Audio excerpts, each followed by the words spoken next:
ನಮಸ್ಕಾರ ವೀಕ್ಷಕರೇ, ವಿಡಿಯೋಗೆ ಸ್ವಾಗತ. ನಾವು ಇವತ್ತು ಈ ವಿಡಿಯೋದಲ್ಲಿ 2025ರ ಆಯುಧ ಪೂಜೆಯ ವೇಳಾಪಟ್ಟಿಯನ್ನು ವಿವರಿಸೋಣ. 2025ರ ಸೆಪ್ಟೆಂಬರ್ 30ರ ಮಂಗಳವಾರ ಸಂಜೆ ನವಮಿ ತಿಥಿ ಆರಂಭ. ಸಂಜೆ 6:06 ಅಕ್ಟೋಬರ್ 1ನೇ ತಾರೀಕು ಸಂಜೆ 7:01 ನವಮಿ ತಿಥಿ ಇರುತ್ತದೆ. ಮಧ್ಯಾಹ್ನ 12 1:30 ರಾಹುಕಾಲವಿರುತ್ತದೆ. ಈ ಸಮಯ ಶುಭವಲ್ಲ. ಹೀಗಾಗಿರುವುದರಿಂದ ಸೂರ್ಯೋದಯದ ಅವಧಿಯನ್ನು ಪರಿಗಣಿಸಿ.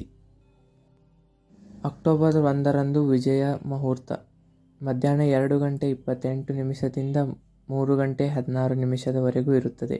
ಈ ಅವಧಿಯಲ್ಲಿ ಆಯುಧ ಪೂಜೆಯನ್ನು ಮಾಡಲು ಶುಭ ಮುಹೂರ್ತ ಎಂದು ಪರಿಗಣಿಸಲಾಗಿದೆ. ವಿಡಿಯೋ ಇಷ್ಟವಾದಲ್ಲಿ ಸಬ್ಸ್ಕ್ರೈಬ್ ಮಾಡಿ, ಕಮೆಂಟ್ ಮಾಡಿ ನಿಮಗೆ ಬೇಕಾದ ವಿಷಯ, ಅದರ ಮೇಲೆ ವಿಡಿಯೋ ಮಾಡುವೆ. ಧನ್ಯವಾದಗಳು.